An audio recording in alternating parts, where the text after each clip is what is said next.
Boa tarde a todos e a todas. Aqui é o professor Augusto Martins, a chefia do Departamento de Tecnologias Educacionais, aqui da Direção de Tecnologia e Inovação, da Secretaria de Estado da Educação e do Esporte do Paraná. Nós estamos aqui com vocês hoje para falar com uma convidada extraordinária que vai falar com a gente sobre BNCC. A BNCC e o seu fluxo dentro da corrente do currículo, currículo nacional comum, a Base Nacional Comum Curricular. Professora Leonora Pilon Quintas, professora de Educação Básica e Ensino Superior, gestora na Secretaria Municipal de Cubatão, em São Paulo, gestora no grupo Anima Educação. Por 20 anos vem mediando o desenvolvimento profissional de professores e assessorias com temáticas sobre currículo, didática e avaliação. Professora Leonora, o que é então para nós aqui a Base Nacional Comum Curricular? Boa tarde, Augusto. Bem, primeiro queria agradecer o elogio da sua fala, desejar uma boa tarde para todos os que estão nos assistindo, agradecer o convite para participar desse bate-papo com vocês, né? Eu sou professora, nós vamos bater um papo mesmo, conversar sobre um pouco das competências gerais da BNCC. A gente tem aí alguns grandes desafios, mas antes da gente falar deles, eu queria dizer que espero que todos estejam bem, se cuidando nesse momento nosso tão difícil, né? Estamos aprendendo a viver nesse novo normal, com coisas que nunca havíamos imaginado. Então, espero que estejam todos bem, que fiquem bem, e espero que a gente possa aqui conversar um pouco sobre essa BNCC. Para falar sobre isso, Augusto, eu montei uma apresentação, algo muito simples para compartilhar, depois eu deixo com vocês esse material para que possa distribuir aos professores presentes, ficará disponível. Né? Perfeito, fantástico. A gente coloca depois ali na descrição do link e os professores depois conseguem acessar daí. Professora, vamos começar essa nossa conversa aqui um pouquinho sobre a BNCC, pensando assim, por que se pensou a BNCC num país que já tinha diretrizes estabelecidas e tudo mais? De onde veio essa ideia? Nós tínhamos a LDB, e a partir da LDB, algumas diretrizes, né? Mas vamos parar para pensar, a LDB já é bastante antiga, né? Em muitos aspectos aí. 96, né? Ela orienta ainda algumas coisas, mas já se passaram aí muitos anos, e a gente teve uma mudança muito grande na forma da gente se relacionar com as pessoas, na forma como a gente conversa com o mundo nesses anos, que foi o advento da internet e, junto com ele, inteligência artificial, né, essa revolução pós-industrial, e isso tudo coloca para a gente um modo de olhar para o conhecimento, aprender o conhecimento de uma forma diferente do que foi lá pensado lá em 96, né? Então, a BNCC vem exatamente para dizer para a gente como que a gente fala sobre o conhecimento, como que a gente lida com o conhecimento, só que nesta sociedade atual, né? Para este século e para os próximos, né? E não para o de trás.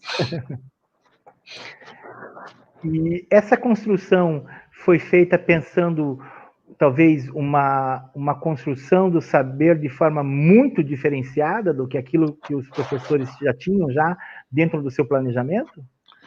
Ela é diferenciada, sim. Eu acho que é um pouco disso que eu vou tentar mostrar hoje, né? O que é essa diferença e como que a gente pode tratá-la nas nossas salas de aula, com os nossos estudantes. Né? Vamos começar, e aí, vamos começar, mas aí, para começar, tem um link que já deve estar sendo compartilhado, eu vou mostrar, para a gente começar com uma sondagem, né? Perfeito, perfeito. A senhora vai duplicar na tela? Vou duplicar aqui na tela, para a gente poder... Alcebiades? Alcebiades é o nosso técnico, tá, pessoal? Já está visível aí? Está agora está. Pode Está? deixar sua tela, Alcebiades, para as pessoas? Perfeito. Pode começar, professor. Bem, então vamos lá. Eu queria começar trazendo para vocês uma enquete. Então, se vocês puderem responder essas duas enquetes aí, são duas perguntas rápidas, para a gente poder fazer uma discussão aqui com vocês. Vamos pensar assim, 5 minutos, 10 minutos para responder? Acho que 10 é muito, né? Eu acho que eles vão respondendo enquanto a gente vai conversando? Eu queria apresentar alguma parte dessas respostas que estão aí. Será que a gente consegue? Ah, sim. Mas então vamos batendo um pouquinho de papo aqui antes, a gente damos um tempinho para eles responderem, e aí Ótimo, assim a gente vai conversando. Tá. ótimo. Professora, por que base nacional comum? O que isso faz, representa para um cenário nacional? Isso representa, acho que uma primeira tentativa de equidade, né? A gente dizer que o que nós estamos buscando é que todos os estudantes brasileiros, né, crianças, adolescentes e jovens, tenham acesso à mesma base para todos, né? Então, acho que esse é o primeiro passo, porque nós somos um país de área continental, é uma grandeza enorme, e essa grandeza, logicamente, evidencia diferenças bastante acentuadas, né? Então, eu penso que o primeiro passo da base foi, vamos olhar para um Brasil onde os nossos estudantes são sujeitos de direitos, e o primeiro direito é a ter acesso, né, a um currículo que possui aprendizagens comuns para todos os que estão neste país, né? Entendo desse modo. Perfeito. E aí eu penso que a gente tem, eu faço aí uma provocação com essa enquete, que é um pouco para a gente pensar exatamente o que tem nessa base e o que eu faço lá na minha sala de aula, nas minhas salas de Perfeito. aula, né? Perfeito. Essa base nacional comum, professora, ela não buscou assim ferir nenhuma identidade regional, nada nesse sentido, né? Muito pelo Ao contrário, contrário, né? né? Muito pelo contrário. Ela abre espaço para a identidade, não só regional, mas para a própria identidade da escola, né? A escola, no seu projeto político-pedagógico, constrói a sua identidade. E o que a gente tem dentro da base não é simplesmente um conjunto de conteúdos que eu tenho que dar conta, mas um conjunto de habilidades e de competências que transitam por contextos diferentes. Por isso que ela não fere, né? Nós saímos de uma perspectiva conteudista, de uma escola conteudista, onde eu tinha só um ranking para complementar ao longo do meu ano, ou do meu trimestre, do meu bimestre, e passamos a ter um material que contempla os conteúdos enquanto objetos de ensino, e isso muda completamente a forma da gente planejar as nossas aulas e executá-las, né? Perfeito, perfeito. Isso não quebra nenhuma identidade, então, né? Nesse sentido, né? Óbvio que não, a identidade, ela está totalmente mantida, né? Eu acho que a gente pode até caminhar um pouco, enquanto as pessoas vão respondendo, mas eu queria colocar aqui só que, na primeira pergunta, eu trago uma situação que é, se você, professor, está contemplando o desenvolvimento da argumentação dentro das suas aulas. E na segunda questão, existem as subdimensões da argumentação. E aí eu pergunto se faz uso de qual e de qual que está fazendo uso. Eu quero trazer essa situação de uma forma muito simples, mas primeiro para pensar que quando a gente fala assim, a argumentação, ela é uma competência geral da BNCC, mas ela já se faz presente dentro das nossas aulas, né? E algumas coisas para a gente parar para pensar, né? E aí eu trago essas questões para a gente discutir aqui um pouco, né? Será que eu tenho clareza de todas as subdimensões de cada competência geral? Quando eu proponho a minha atividade, eu deixo claro a intencionalidade de desenvolver essa habilidade, e durante o processo de avaliação, eu tenho um acompanhamento do desenvolvimento desta habilidade?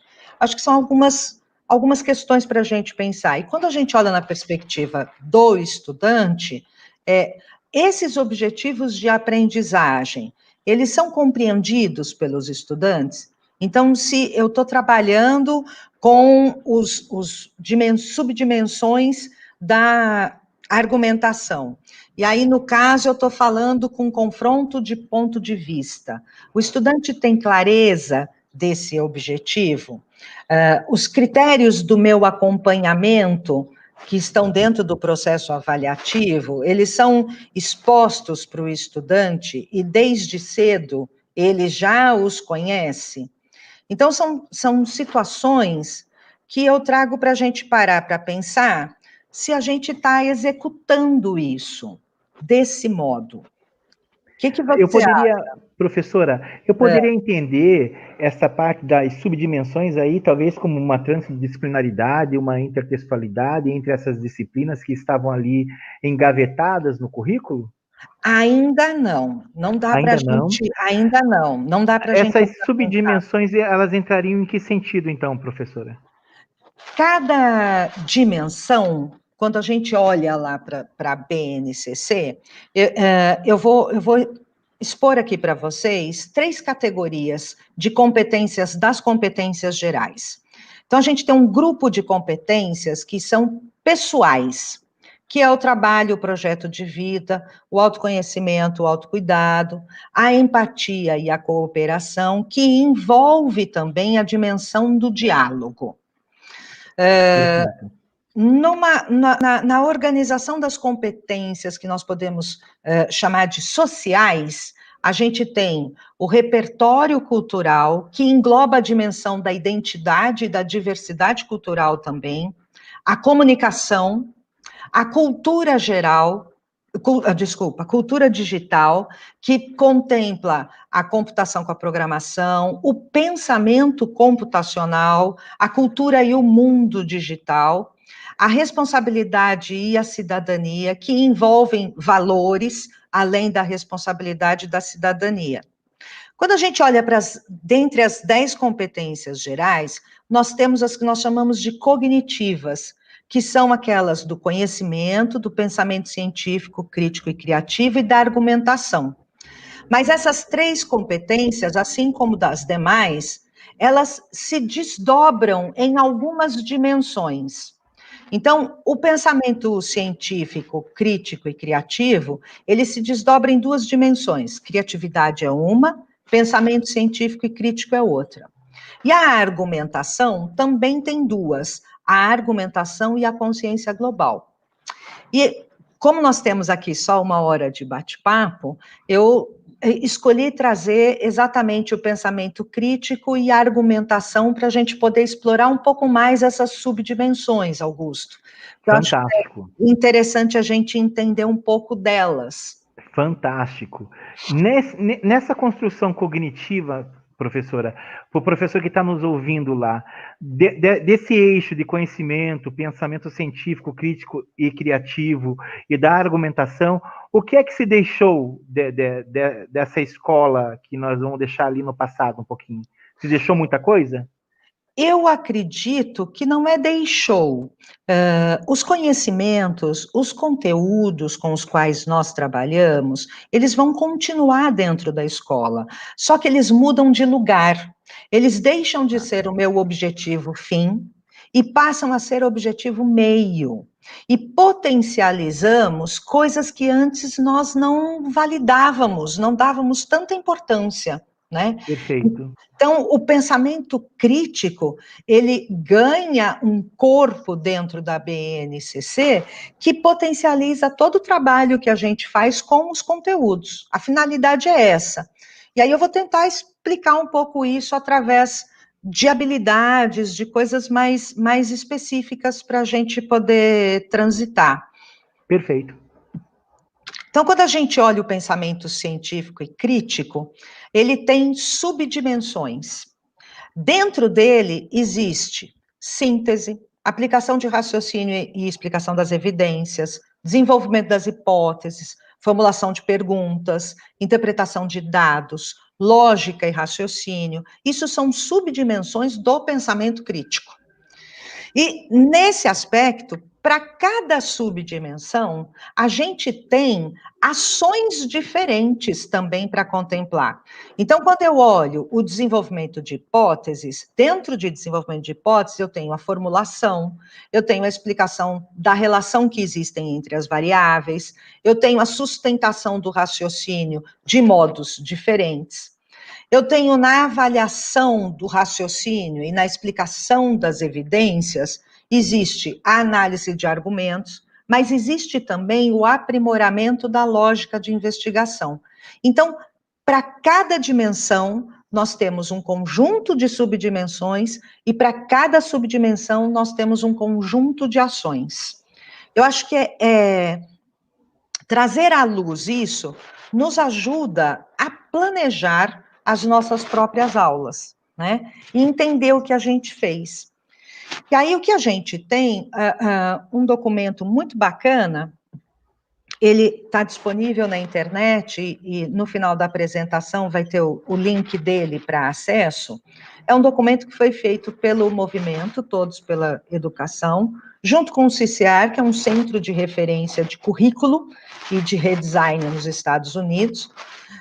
Eles estruturaram essas subdimensões com essas ações e estabeleceram uma expectativa de aprendizagem para cada uma dessas ações. Então, quando eu olho lá, aprimoramento da lógica de investigação, eu espero que até o 3º ano do ensino fundamental, o estudante utilize a curiosidade para investigar casos, problemas e situações. Até o 6º, espera-se que ele determine se o raciocínio lógico é lógico, quer dizer, dentro da investigação. Até o 9º ano, a gente espera que ele identifique as informações falsas, as falhas que existem de raciocínio, as diferenças entre ponto de vista.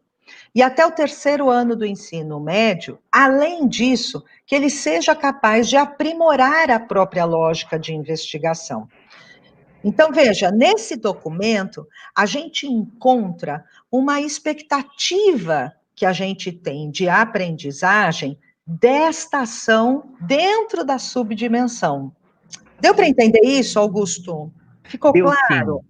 Ficou. O pessoal está perguntando, professora, em relação ao trabalho, um professor conseguiria trabalhar em sala de aula com essas 10 competências ao mesmo tempo? Ao mesmo tempo, não, de jeito Para nenhum. identificar isso Não. ali, naquela identificação de informações falsas, falhas de raciocínio Então, e diferenças, por exemplo, ali no 3º ano do ensino médio. vamos caminhar aqui para a gente poder ver como que a gente faz isso, né? Porque Perfeito.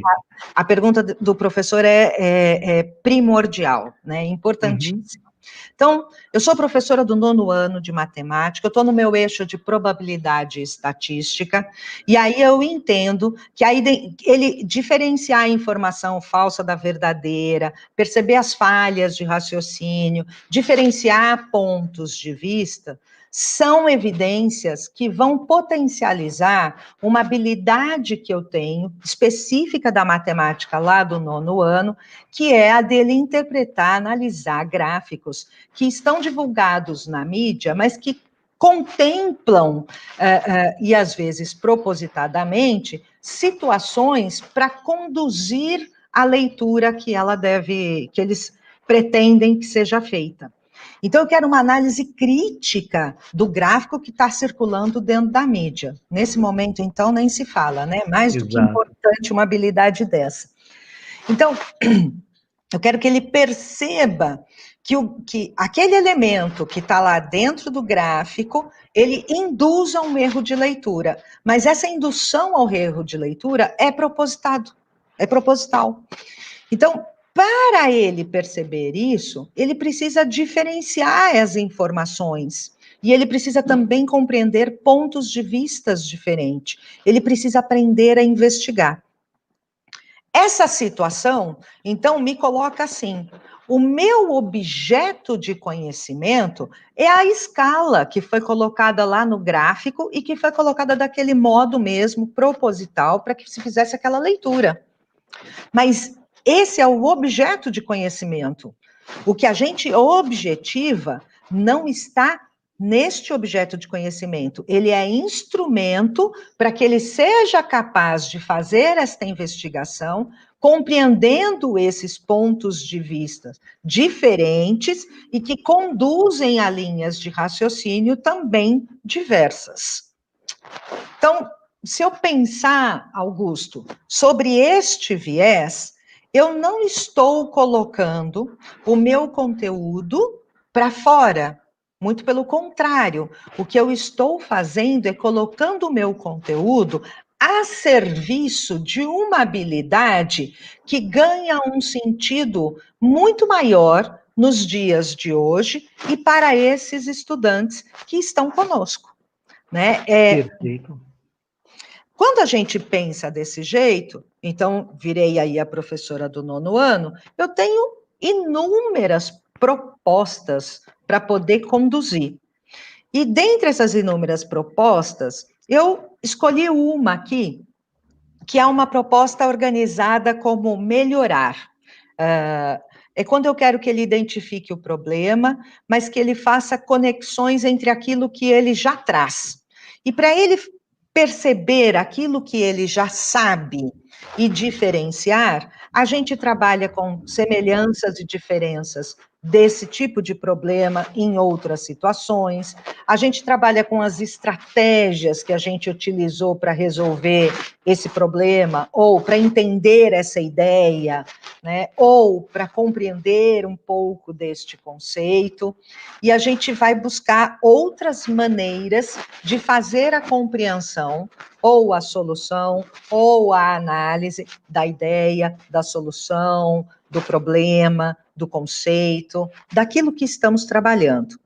E aí, para poder fazer essa diferenciação, que ela é importantíssima, eu posso fazer uso de várias ferramentas que estão disponíveis na internet. Eu gosto muito do Scrumber, porque ele me permite criar quadros dentro da tela, e o aluno vai colocando os post-its, né? É quando a gente... Sensacional. O aluno vai colocando, ele vai digitando, vai colocando os post-its. E aí eu posso separar, então, para esse caso aí, eu monto ele fazendo as semelhanças e as diferenças. Mas eu posso dividir o quadro em quantas vezes eu quiser, posso ampliar, diminuir, mas a ideia é que o estudante pode ir puxando as suas ideias, escrevendo e anexando essas ideias no quadro. E isso a gente faz, posso fazer offline, posso fazer online, né? Mas o que é legal do Scrumble? É que eu entro, monto, Eu simplesmente entro no site, coloco o meu nome, então ele vai só crescer ali, após o link dele, ele vai crescer meu nome, Leonora, né? E aí eu compartilho o link e os alunos vão colocando as suas percepções. Nesse caso aí, vão dizendo quais são as semelhanças e as diferenças. Então, uma ferramenta muito fácil da gente usar, é daquelas ferramentas que eu não preciso ver tutorial, né, e nem ler absolutamente nada. Tudo bem? Tudo ótimo. Então, tá bom. Eu peço desculpas, mas como eu estou só com a tela, eu preciso... Não, tá fantástico. Aí a gente pode pensar nessa concepção aí dos diálogos entre saberes aí, nessa construção, desde que umas falas um pouquinho antes dessa do quadro, professora? Posso pensar também do mesmo jeito. A gente está reculturalizando, então, esses saberes, está reconstruindo, reconstituindo e ressignificando esses saberes de uma forma muito mais dialética, eu não quero ser muito teórico aqui, mas muito mais dialética para o aluno de sala de aula, de uma forma subjetiva.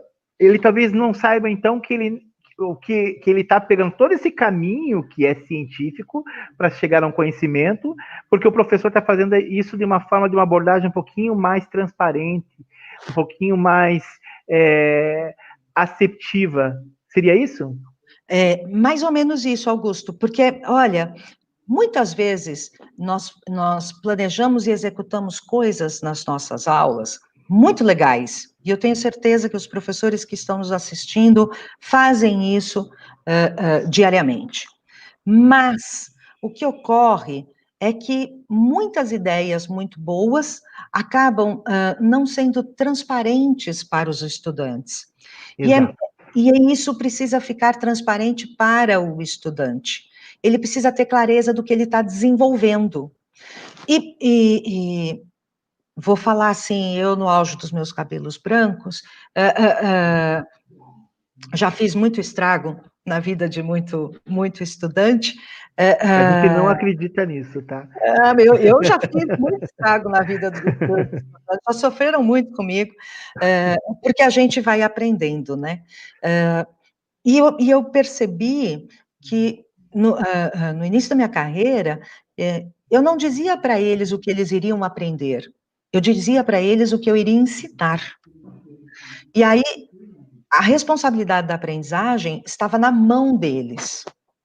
O que nós estamos fazendo agora é colocar o estudante como responsável pela aprendizagem. E aí, a gente vai falar assim, mas isso está tão distante da realidade da escola? Está distante mesmo. Os alunos que estão lá na escola, eles não são estudantes, eles são alunos. Eles passam pela escola. E eles passam pela escola no sentido de, vale nota, né? Eu vou reprovar se eu não fizer? Ele não está na escola para aprender, ele está na escola para passar de ano, né? Para outras coisas também que lhes interessam. Mudar esta cultura significa trazer também o aluno como centro do processo, mas ele como responsável do processo. E para ele ser responsável, ele precisa saber o que ele tem que aprender. Então, a gente precisa formalizar isso. Isso exige um nível assim, de amadurecimento do aluno, um pouquinho? E como é que a gente constrói esse nível de amadurecimento dele? Olha, é muito legal, porque a gente consegue fazer isso com criança de 5 anos. E a gente consegue fazer isso com o adulto de 40. Nós conseguimos fazer isso com qualquer idade. Para fazer isso, a única coisa que a gente precisa deixar claro para eles é que a responsabilidade é dos dois. É minha e dele, enquanto estudante. Mas eu preciso dizer para ele quais são essas responsabilidades. Isso ele não sabe. Ele está lá para tirar nota. Hoje, ele está lá para tirar nota para passar de ano. A gente precisa desconstruir essa cultura, então. Precisamos. Mas o que eu acho que é muito bacana, que eu tenho visto, é que muitos professores que já incorporaram essa cultura deixar claro para o estudante quais são os objetivos de aprendizagem, fazer uso de alguns recursos que são fantásticos para isso. A resposta do estudante é muito rápida. Ele abraça isso de forma muito rápida. Então, acredito que a gente, num futuro próximo, a gente vai ter aí bons resultados a partir do momento em que a gente realmente colocar o estudante no centro do processo, mas aí trazendo a ele a responsabilidade, porque eu não posso continuar falando, eu ensinei, né, e aí eu falo que eu fiz muito estrago, porque eu falei isso muitas vezes, eu ensinei, se você não aprendeu, né? O problema não é meu, é seu, você que não aprendeu. Mas quais são as oportunidades de aprendizagem que estão sendo organizadas?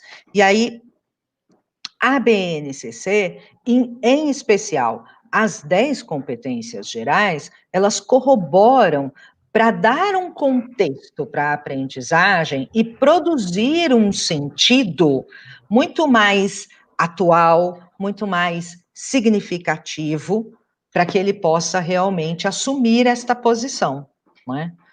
Então, e aí, fazer uso de tecnologias, obviamente, nos ajuda, não é a salvação da pátria, mas nos ajuda a conseguir ganhar fôlego em alguns espaços, que às vezes a gente fica perdendo tempo, e a tecnologia pode acelerar isso para a gente em várias situações, né? Então, o Scrumber é o Mentimeter, alguns falam de um jeito, outros falam de outro, eu ainda não descobri qual é o nome correto, também é outro aplicativo que a gente consegue usar, o acesso dele é fácil, e eu consigo também organizar quadros para fazer isso, eu consigo organizar a mesma pergunta que eu fiz inicialmente no Poll, na enquete, eu posso fazer também por aqui, assim como posso fazer pelo Google Classroom. Existem aí Kahoot, Socrative, existem inúmeros recursos aí que podem ser utilizados para que a gente agilize alguns espaços, no sentido de ganhar tempo, para que a gente possa potencializar os espaços de reflexão efetivo que são necessários, né? Perfeito. Me deixa eu usar um pouquinho aqui, professora. A senhora é professora de qual matéria específica, assim, em sala de aula na educação básica? Eu sou do Fundamental 1, eu sou pedagoga. Pedagoga. Então, vamos pegar aqui um conteúdo lá, verbos, para o quinto ano. Eu sou professor de português e de inglês aqui da Rede do Estado, né? Do Colégio Estadual do Paraná, minha casa. E do Instituto de Educação também. Eu penso lá, num conteúdo, encontro lá, porque eu tenho lá esse conteúdo ali específico na minha grade que eu preciso dar conta, né? Todos nós, professores que fazemos aí um planejamento, a gente precisa dar conta desses conteúdos específicos. Eu estou pensando aí em toda essa reculturalização do planejamento que a BNC está me propondo e que a senhora explicou. Eu estou lá com a minha turminha, eu dou aula do sexto ano em diante, né, na educação básica, mas a senhora lá no quinto ano. Estou pensando lá no conteúdo lá de verbo, no quinto ano lá. Como é que eu poderia, então, reconstruir esse planejamento em sala de aula, eu, professor? Eu não vou, obviamente, para a parte pragmática, colocar um conteúdo pragmático ali, colocar meus alunos para declinar verbo. Não. Mas a ressignificação que eu dou a isso, então, que a minha BNCC me propõe, é que eu dê a identidade desse conteúdo ao meu aluno através das ações, do sentido que esses verbos, então, me dão. É isso que a senhora está me ensinando agora? É isso. Isso tem que fazer sentido. Então, quando eu falo assim, olha, eu não vou nem para o quinto ano, tá, Augusto? Eu vou para o meu neto, vai fazer 3 anos. Né? Perfeito. Vou para o meu neto, que está fazendo 3 anos. Vai fazer 3 anos agora. A gente, às vezes, ele fala uma palavra no singular, e ele consegue colocar a palavra no plural. Quando ele não coloca no plural, ele olha para a cara da gente, a gente fica olhando, E aí ele repete a palavra, colocando a palavra dentro do plural, porque o contexto é plural. Então, veja, ele não está conjugando o verbo, mas ele está fazendo o uso do verbo. E no diálogo. Perfeito, perfeito. Para que a gente tem uma conjugação? Então, a gente precisa pensar assim, por que eu tenho uma conjugação verbal? Para que serve a conjugação verbal? É este sentido que a gente precisa, antes de pensar no estudante, pensar para a gente. Para que serve isto? E aí não adianta a gente vir com a resposta que a gente dá para os estudantes. Estuda porque um dia você vai precisar, não é assim que a gente faz? Exato. Estuda Só porque que um dia... nunca pensou, né? Nunca consegui conversar com uma pessoa, eu sou, você é, ele é, nós somos, nunca precisou, né? Não vou falar, não vou fazer isso, né? Mas em que situação, né?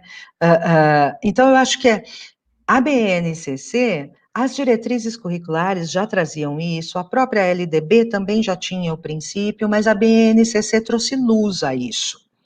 Agora, quando a gente fala dessa mudança, e aí traz uma implicação, como você colocou, que é muito grande para o estudante, eu preciso pensar que eu também tenho que ter instrumentos aonde ele consegue se olhar. Ele tem que se responsabilizar. Então, existem as rubricas de aprendizagem.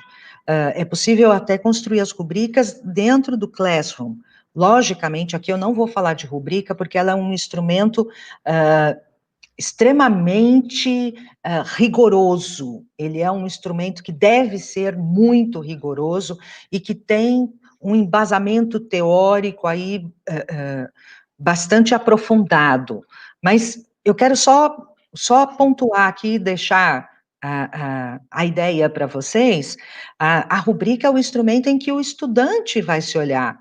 Então, se eu tenho lá e eu preciso aprender a fazer perguntas, porque eu estou dentro daquele gráfico, tentando entender os diferentes pontos de vistas que foram apresentados para induzir uma determinada leitura, eu preciso aprender a fazer perguntas. Então, o estudante, ele vai dizer que ele inicialmente, lá no 1, ele altera só parte do questionamento, mas a partir do modelo que o professor deu. Depois de um determinado tempo de trabalho, ou dentro do projeto, ou dentro da sequência, ele consegue começar a alterar e adicionar algumas perguntas. Depois ele consegue elaborar perguntas e descobre perguntas e respostas, inclusive para orientar os passos seguintes, né? Até ele conseguir extrapolar esse nível. Então, o que eu estou querendo dizer é, isso precisa ser colocado para o estudante, não só como uma obrigação dele, é responsabilidade sua aprender, não, mas o que aprender, como aprender, e como você acompanha essa aprendizagem, que isso está colocado lá na metacognição das competências pessoais, né? Eu vou para um outro Perfeito. exemplo aqui, que eu estou preocupada aqui com o horário, e eu queria pelo menos passar mais um exemplo aqui para vocês. A Perfeito. argumentação era uma outra subdimensão, né? Dentro dela a gente tem a afirmação argumentativa, o confronto de ponto de vista e a inferência. E aí, como do mesmo jeito que a gente viu o pensamento crítico, a subdimensão aqui tem um conjunto de ações que devem ser trabalhados para conseguir desenvolver a subdimensão. Então, eu estou pegando aqui um desenvolvimento de opinião e argumentos sólidos por meio de afirmações claras, ordenadas, coerentes e compreensíveis para o interlocutor. E aí, eu espero que até o 9º ano, ele consiga introduzir com clareza essas afirmações e subafirmações para que o ouvinte compreenda. Ó, virei professora agora de língua portuguesa, né? Estou no meu eixo de produção de texto e eu tenho como objeto de ensino a textualização dos textos argumentativos. A minha habilidade específica está na produção de um texto que tem a defesa de um ponto de vista com todos os seus argumentos e contra-argumentos. Então, olhando para a competência geral, ele precisa ser capaz de introduzir as afirmações e subafirmações de maneira ordenada, para que a pessoa que está lendo consiga compreender. Fica claro isso? Fica. Então, vou partir aqui para inúmeras, de novo, existem inúmeras práticas para isso acontecer. Estou trazendo uma aqui, que é aprender a definir um questionamento, um problema, né? Como que eu descreveria esse problema? Qual que é o dilema central dele, né? Porque se eu vou ter que trabalhar com afirmações, subafirmações, se eu vou ter que trabalhar com argumentos e contra-argumentos, eu preciso entender, então, qual é o dilema. Esse dilema pode ser dividido em questionamentos menores. Esses menores, eu posso ter componentes primários e secundários, né? Eu tenho que ir destrinchando, que é o processo de análise. Para Estamos isso, adentrando aí, então, um pouquinho no pensamento computacional, né, professora? também, porque todas as habilidades das competências gerais, elas também estão interrelacionadas, né? Perfeito. Aí eu tenho aqui o Canva, que é muito legal, e o Canva basta fazer o cadastro, né? E tem uma outra coisa do Canva que eu acho que é muito bacana, é que quando eu penso que eu estou no 8º ano, eu posso colocar para o estudante a construção de um mapa conceitual, né? Porque para a gente poder fazer esse tipo de análise, onde a gente tem que ir destrinchando os questionamentos, é muito interessante o mapa conceitual. Eu não estou falando de mapa mental é uma outra ferramenta com outro tipo de objetivo, né? E aí, dentro do Canva, inclusive, tem toda a orientação de como se constrói o mapa conceitual. Então, eu tenho uma ferramenta que potencializa, que eu não preciso ficar na classe explicando tudo isso, né? Então, de novo, eu estou trazendo a tecnologia não para ela substituir, eu estou trazendo a tecnologia para potencializar meu tempo dentro da sala de aula. Então, eu não vou ficar explicando, eu não preciso explicar o que é mapa conceitual, porque a explicação do Canva é super didática.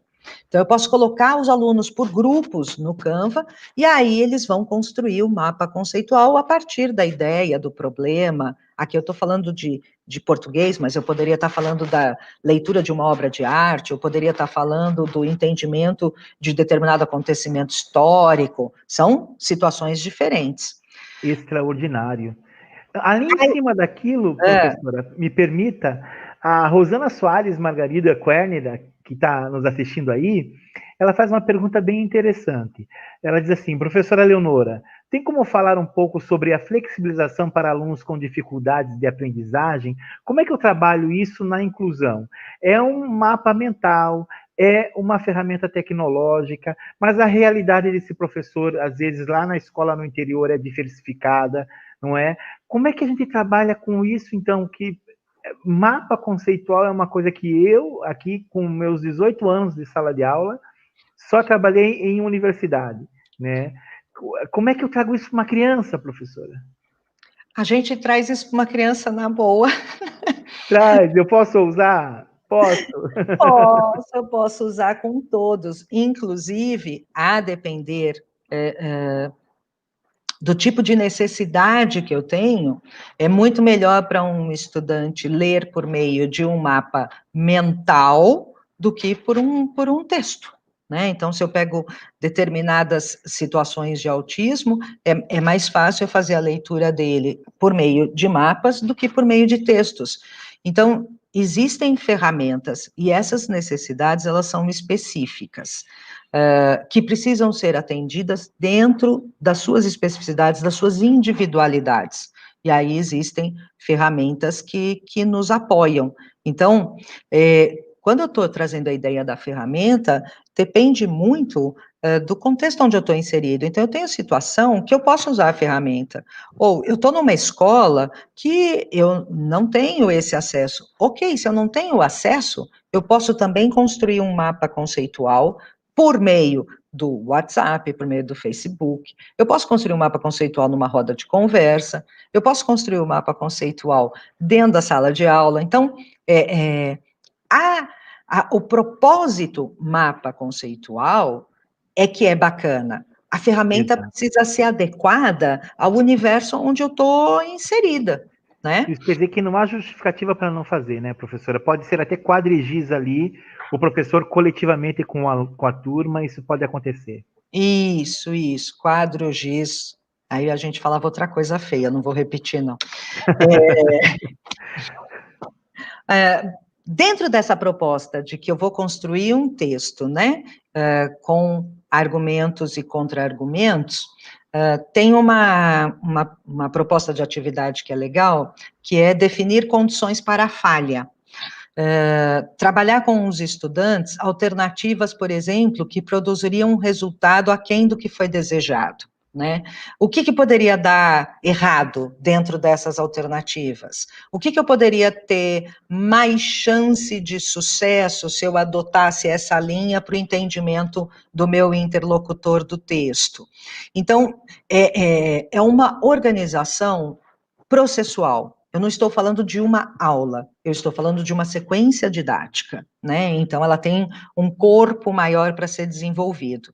E aí existem também, novamente, ferramentas que a gente pode utilizar. Então, o Sway do Office, a gente pode usar, ele permite a construção de um portfólio, e esse portfólio, por exemplo, eu posso ter por grupos, e ao final eu tenho o produto, que é o texto, o artigo de opinião de um grupo, e eu posso levar direto do Sway para um blog, por exemplo. Ou eu posso construir esse processo, como ele é processual, eu tenho várias etapas para essa construção, eu posso montar uma webquest, e aí eu faço no webquest fácil, que é uma forma bastante, ele é muito intuitivo da gente construir, né? Eu só preciso fazer cadastro. No Sway, eu também, ele é do pacote Office, se eu não vou pagar o Sway, eu vou trabalhar com a versão gratuita, e a versão gratuita permite muita coisa que fica bem bacana na construção de um portfólio, ou de um processo, ou a organização da própria sequência didática, para que o aluno veja essa sequência inteira e vá acompanhando ao longo do processo, da proposta, da construção do artigo de opinião. E aí, eu quero trazer essa ideia, Augusto, de a tecnologia, ela tem que ser usada para potencializar nossos tempos, para aproximar estudantes, né? Porque nós temos situações. Eu aprendi a ler manual, né? Não aprendi a ver tutorial. Os nossos estudantes hoje vão para tutorial ou para algo que seja extremamente intuitivo, né? Então, a tecnologia, a gente tem que buscar essa perspectiva de algo intuitivo, que o aluno possa transitar mais facilmente, mas que eu possa ganhar tempo para que o momento em que eu estou com ele seja um momento muito mais reflexivo, né? E aí, esses exemplos que eu trouxe agora, a gente entra, por exemplo, no site da Tríade, a gente tem tutoriais de N aplicativos, especialmente por conta do momento que a gente está vivendo. Então, é tudo muito acessível, está tudo muito fácil, mas o que eu preciso ter é coerência entre o que eu estou usando, né? Qual é o instrumento que eu quero utilizar, qual é a ferramenta tecnológica que dá o suporte adequado, né, e que vai potencializar o meu tempo e a atividade, né? Ela não pode vir para substituir absolutamente nada, né? E aí eu quero complementar essa ideia olhando assim, eu não consegui colocar no quadro da tela, que aí não daria para ler, todas as competências gerais, as 10, com todas as suas subdimensões, né? Então, aqui eu tenho só as dimensões e as subdimensões das cognitivas. É esse pacote aqui todo. Mais o pacote das sociais, mais o pacote das pessoais, mais o pacote das gerais das áreas, mais o pacote das habilidades específicas. Só isso. Tá tranquilo. A E aí, senhora não sente, aí, ó, assim, cara de louca. falando de professor para professora, a senhora não sente que às vezes a gente precisa de uma pedagogia para tecnologia, uma pedagogia para sala de aula? Brincando aqui, né? Mas assim, a gente finalmente descobriu que a sala de aula era mais ampla do que aquilo que a gente imaginava? Isso, é isso, né? Porque quando eu olho para esse conjunto todo, a primeira coisa que eu penso é assim, quem foram os loucos que inventaram isso? Acho que eles nunca colocaram o pé na sala de aula, né? Porque assim, foram muitos loucos que pensaram isso. E é exatamente para a gente conseguir tornar o chão da sala de aula um espaço de interação, um espaço dialógico, né? Um espaço responsável de uma responsabilidade compartilhada.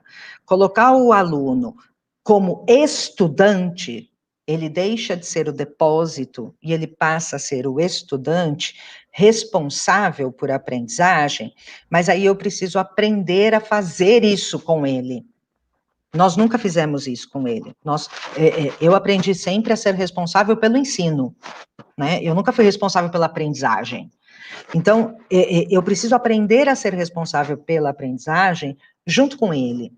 E para que essa escola realmente seja uma escola emancipatória, porque este é o grande propósito, a BNCC traz não uma lista de conteúdos, mas ela traz objetos de conhecimento dentro de contextos que potencializam a aprendizagem significativa, para ela ter sentido. E para ela ter sentido, ela está em uso. É essa a ideia do termo competência. É algo que está em uso. Aonde eu tenho este objeto de ensino lá fora? Mas aí eu falo, meu Deus do céu, mas eu sou uma professora. Como é que eu vou dar conta desse? Eu não vou dar conta de tudo. E eu acho que é isso que a gente precisa fazer agora, Augusto. A gente precisa sentar na escola, não agora, agora é tudo por vídeo, né? A gente precisa Isso. ficar junto, né? E olhar, abrir este mapa de competências gerais, abrir essas dimensões e enxergar aonde isso se coloca na trajetória escolar. E quais são as áreas e disciplinas que dialogam melhor e que priorizam esse aspecto? Então, se eu vou trabalhar com a perspectiva dele aprender a investigar na língua portuguesa, a história vai pegar outra coisa, a matemática vai pegar outra coisa, as ciências vai pegar outra coisa, a física vai olhar para outro. Porque senão a gente fica com aquela coisa, todo mundo, todos nós, e aí a gente diz assim mesmo, né? Todos nós fazemos, e aí acaba sendo não fizemos.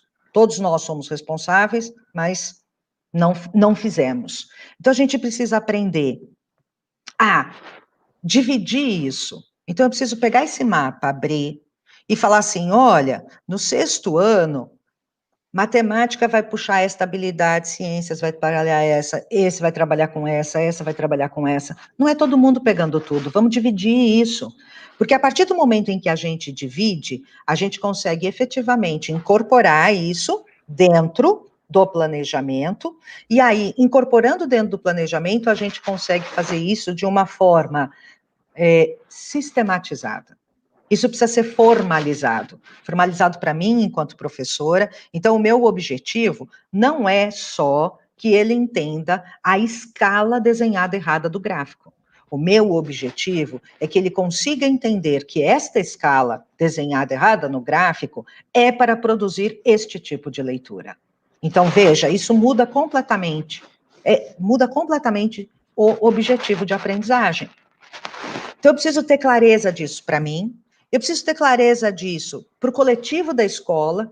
Então, o coletivo da escola tem o desenho dessas competências distribuídas ao longo da trajetória escolar e, principalmente, ter isto claro para o estudante.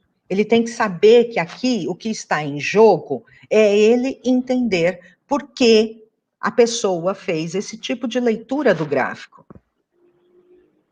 Sensacional, né, professora? A senhora sabe que quando eu comecei a ler um pouco mais sobre a BNCC, eu criticamente me coloquei ali, né, enquanto professor, eu pensei assim, puxa vida, que responsabilidade a gente tem na vida de um ser humano, né? Usando uma metáfora aqui, quando a criança começa a aprender a andar de bicicleta, né? Nós somos a bicicleta, né, professora? Nós, nós ensinamos a dor e a alegria e o prazer e o amadurecimento, né? E eu sinto que a BNCC está puxando isso, né? A BNCC puxa mais do professor do que do aluno, né? Muito mais. Nós, enquanto professores, nós vamos ter que nos reconstruir para essa nova dinâmica. A gente já tem um aluno que ele já não é mais caderno e caneta, né? Não. Ele é touchscreen, ele muda a tela numa fração de segundo se aquilo não interessar a ele. Convencer esse aluno numa ênfase de conhecimento já é uma vitória para o professor. Né? Fazer esse aluno reconhecer isso, então, não é, professora? O que a senhora me diria sobre isso? Eu fico imaginando meu neto de 3 anos, na hora que tiver, se ele tivesse com essa cabeça que ele tem hoje, nesse acompanhamento que eu fiz dos 3 anos dele iniciais, né, a maneira como ele lida com o celular, com a mídia, né, o tipo de leitura que ele faz de uma propaganda, são situações que em outras épocas eu não pensaria, né, isso ser possível de modo algum. Então a gente está vivendo uma escola que é uma escola do passado, né, aquela escola conteudista, aquela escola industrial, a escola da carteira, eu só posso olhar a nuca do da frente, a escola do sinal, de fábrica, né, mas a gente tem no mundo uma outra forma de lidar com o conhecimento, né, o conhecimento hoje não está posto mais só na cabeça do professor, o conhecimento está na mão de qualquer um, está à mão de qualquer um, em qualquer lugar do mundo. E agora, quando eu olho então para a situação que a gente está vivendo, porque essa coisa trágica da pandemia, né, que nós estamos agora, ela também vai mudar mais ainda, né, o nosso modo de relacionamento, ela deve também mudar a forma do mundo se organizar, né, ela de se relacionar, ela vai ter um impacto muito grande geopolítico no que está acontecendo, então acho que assim, nós ainda vamos ter ainda mudanças muito mais acentuadas, e aí quando a gente olha para esse conjunto de saberes, eles, há 50 anos atrás, esse conjunto de saberes garantia a sobrevivência do sujeito, né?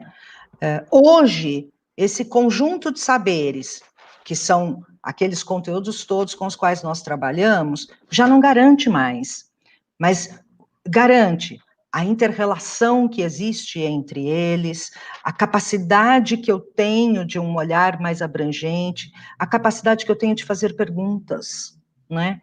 E o aluno vai para a escola só para dar resposta, né? E a gente precisa de um mundo para fazer perguntas. Neste momento de pandemia, o que nós mais estamos fazendo são perguntas, né? Porque nós não sabemos como fazer. Nós estamos vivendo algo muito, muito novo, né? Muito inédito. E que ruptura nós conseguimos na história, né, professora? É uma ruptura, assim, que inimaginável, né? Nenhum de nós imaginaria que nós passaríamos por isso em qualquer instante de nossas vidas, né? E nós estamos precisando agora nos reconstruir, e agora pensando numa volta à sala de aula, pensando nos cenários que nós precisamos construir, né? E na significação desses cenários que nós estamos propondo aos nossos alunos. Isso, né? Eu acho que eles tiveram uma escolarização nesse período de pandemia, talvez de 3 anos em 1 ano só pensando em tecnologias educacionais, o quanto essas crianças precisaram amadurecer em tecnologias, não é? Vamos olhar para o lado positivo, né, professora? E eu chego agora aqui com aquela dorzinha no coração para dizer assim que a gente chegou, infelizmente, ao final, Ao professora. final. Desse nosso primeiro diálogo, não é? É o É, nosso nosso diálogo. primeiro diálogo, porque eu já, assim, convoco a senhora, e eu disse para a senhora, antes da gente começar o Aham, nosso webinar, que eu ia fazer o papel aham, aqui do Abujanra, né? Ia aham. fazer um monte de provocações à senhora. A gente não conseguiu, infelizmente, responder a todas as perguntas que nos fizeram aqui, mas a minha equipe aqui, o meu time aqui está antenado, e eles estão Tá. respondendo ali um pouquinho, ali no, tanto no Aula Paraná, quanto no aplicativo, no YouTube, tá? A gente Aham, está bem aham. antenado nisso.